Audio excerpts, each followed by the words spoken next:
Hey there, welcome back to another YouTube video. Welcome to our channel. We're happy to have you. I'm Rachel. And I'm Jessica. We're the Certified Occupational Therapy Assistants with Harkla. And today we're going to give you 10 sensory tips for the bathroom. We're going to start with 5 tips for potty training and then 5 tips for older kiddos who are struggling to use the bathroom. The first thing that we have to really unpack is why is a child struggling so much to potty train to begin with? Now, we're not just talking about when a kiddo is first learning to potty train, they're 2 or 3 and you're starting the potty training process. We're talking about you've been at this for months and months, they're 4, they're older, they're just really struggling to recognize when they have to go to the bathroom and to void successfully. One of the reasons why kiddos struggle with potty training is they have poor interoception and proprioceptive processing.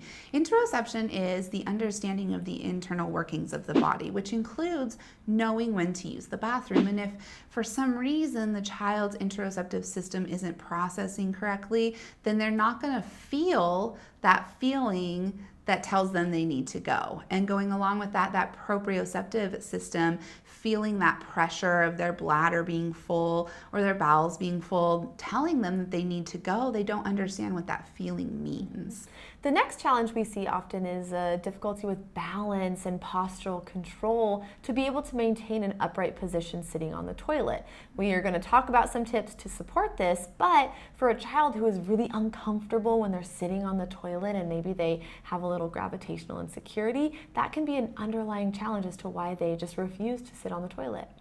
Another challenge is going to be if the child has difficulty with change or flexible thinking and transitions. So maybe they are just in their routine of wearing their diaper and the routine that comes with that, and they don't have the flexible thinking to change that. Or maybe they really struggle with transition, so being able to move from one task to the next with ease. That's going to make it difficult for them to learn how to use the toilet and to potty train successfully. So with that, why don't we share 5 tips to start potty training or to help with the potty training process.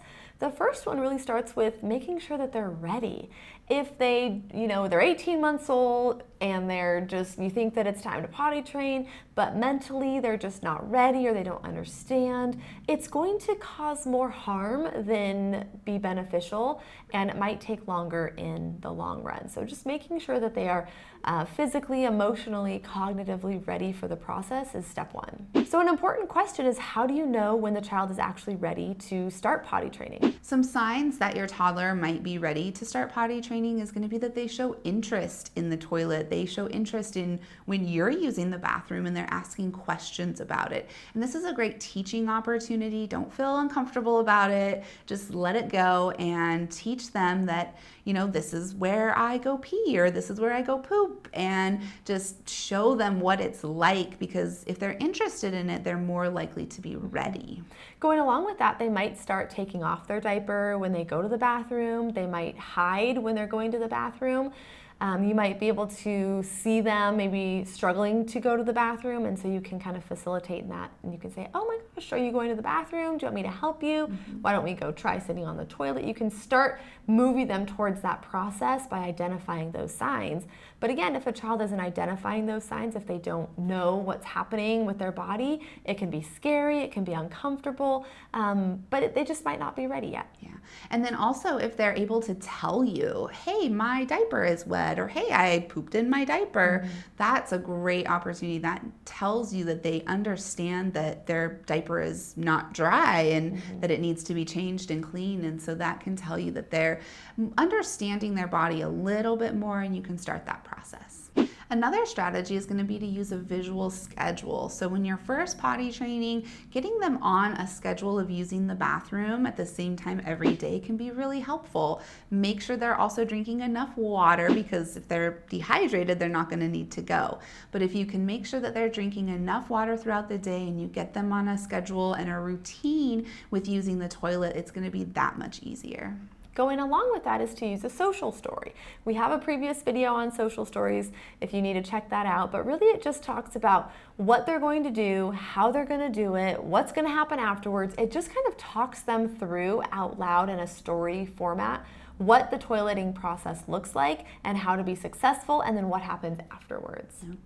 Another tip is to just have empathy and patience. So when your child is struggling to potty train, we just want to understand that they're not doing this on purpose. They're not fighting this just to fight it, right? Kids will do well if they can. So we want to have empathy for understanding the reasons why they're struggling.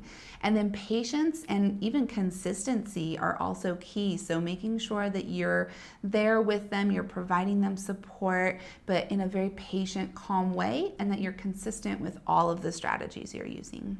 The last one here we're going to share with you is to really make them be as independent as possible with the toileting process. So provide them with a stool, provide them with a toilet seat insert that sits on the toilet, provide them with a slow closing toilet lid, or a hook for the towel that's at their height, or maybe a faucet adapter that lets them wash their hands independently because they can reach the faucet handle. So really letting them be independent and have that control, especially for those toddlers, is going to be really beneficial. Yeah, modifying the environment sometimes is all it takes for the child to feel successful. Yeah. So the next section, we're going to chat about going to the bathroom, maybe for older kiddos who are already potty trained and they're struggling with some sensory components, like maybe the bathroom is too smelly or too loud or too bright and overstimulating, which bathrooms are kind of intimidating.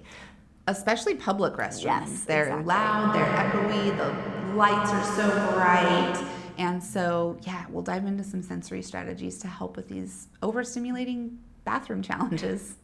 The first thing, if it's too loud or your child is complaining of the toilet flushing, then you can offer noise-canceling headphones. You can leave them in the bathroom. You can have a little basket in there with some sensory strategies available, and you can let them put those headphones on. You can carry them in your purse with you or in your backpack or diaper bag when you're going out to public places. But having those available, just so that they know that they're there if they need them, oftentimes provides enough comfort for them to just continue with the task.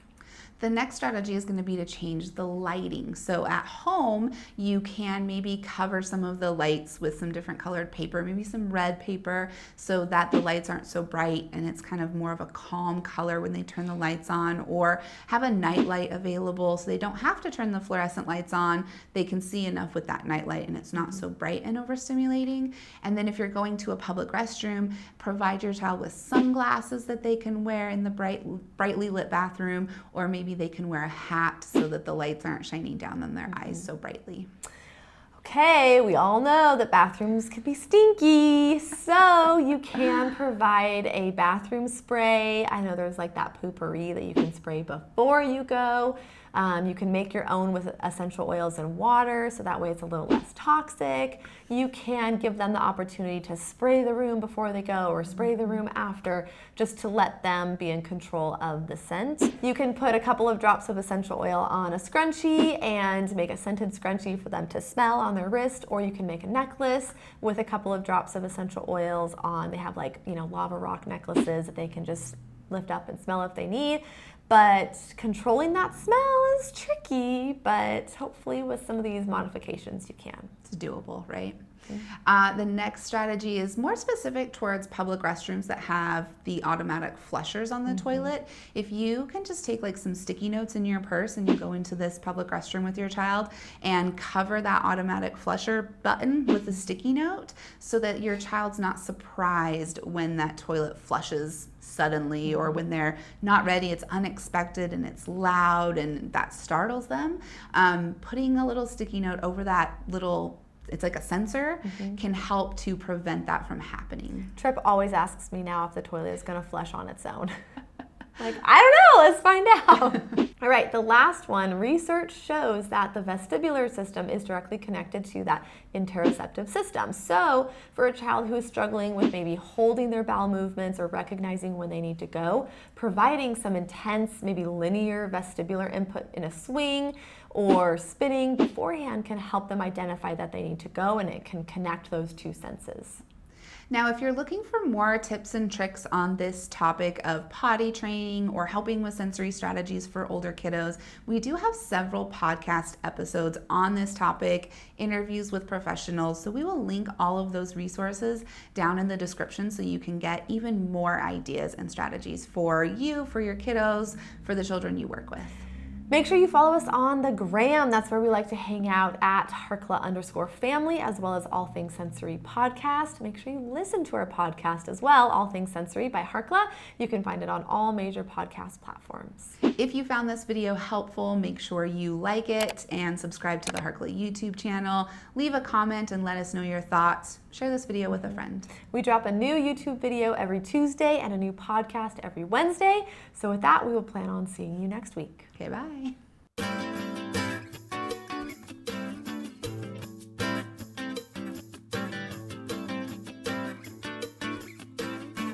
Great.